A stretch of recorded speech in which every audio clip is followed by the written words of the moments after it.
The backdrop of Psalm 51 is 2 Samuel chapter 12, where David's sin of adultery with Bathsheba and the subsequent cover up that involved the murder of her husband Eliab all comes to light. Nathan the prophet was the instrument that God used to bring David to his knees. And sometime after that confrontation, David gave expression to his remorse and his repentance and his clear desire to be cleansed and restored. It's the classic prayer, Psalm 51. And what is interesting as you look at David's prayer and what he was asking for, it's easy to figure out what he had lost. So look at four things with me today. But first of all, let me just say hi and welcome again to this heart-to-heart little devotional with me. I'm John Kuert, the pastor at Alpha Assembly in Clarion, Pennsylvania. Thanks for joining me once again. And I hope that these little chats that we have that come from my heart to your heart, and I hope that come from God's heart to touch each one of us. Because you know what? As I share these things, I'm convicted sometimes, and I'm blessed, and I'm challenged, and I'm encouraged. So I hope that will carry over through these modern means of technology, and that you can find on you can find it on YouTube if you go under Heart to Heart with John Kuert and put the date in. You can find me there, or you can find it on our website, alphaag.org, or on our Facebook page at the church. Well, anyway, let's get back to Psalm 51. And so here, four things that we can look at and see what David was dealing with. So his opening words are, "Have mercy on me, O God." And why did he cry out for mercy? Because he knew he was guilty. And from this we see that he had lost a clear conscience. Guilt had taken up residence in his heart and mind. And note, he didn't ask for justice, because that would mean death for him. Instead, he pleads for mercy, which we understand to mean that God doesn't give us what we deserve. That's what David was crying out for. God, don't give me what I deserve. He's crying out for God, have mercy on me. In verse chapter 2, he prays, "Wash all my iniquity and cleanse me from all my sin."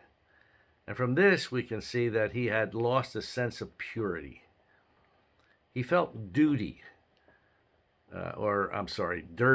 He felt dirty and disconnected from God because of his sinful relationship with Bathsheba and the other sins that resulted in trying to cover it up.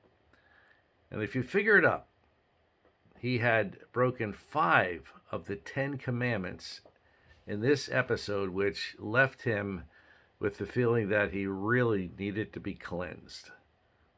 Thirdly, we see in verse 10, he asks, "Create in me a pure heart, O God, and renew a steadfast spirit within me." Though he had gratified the flesh outwardly, inwardly he was left empty, and he lost a right spirit that he had maintained over the years as he followed after God and was a great example and a great warrior for the people of God. And finally, in verse 12, David prays this, "Restore to me the joy of your salvation." He had lost the joy in his heart. He had lost a bright countenance, a bounce in his step, and he cries out to God for restoration. And you see, sin will give us pleasure for a season, but it will rob us of so many wonderful blessings, like a clear conscience, a clean heart, a right spirit, and a joyful attitude.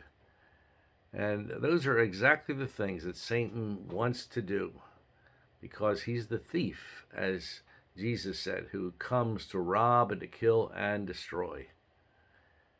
But the good news is that there is forgiveness, and David cried out to God with a sincere and repentant heart, with a desire for God to change him. And you know what? God answered his prayer. And there were some inevitable consequences that he had to face as a result of his sin, but he was forgiven and restored to his relationship with God.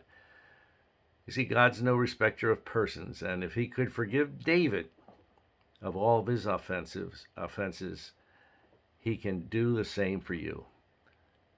You can have a life to the fullest again. Pray Psalm 51, and you'll find that God's mercy and grace and forgiveness and love is still there, and it's for you. Well, God bless you. Thanks for joining me once again, and stop by the church sometime on Sunday mornings or at 10:30 or on Wednesday nights at 6 o'clock. And we'd love to have you. Love to see you. Love to meet you. God bless you in the meantime, and we'll see you again soon, hopefully. Bye-bye.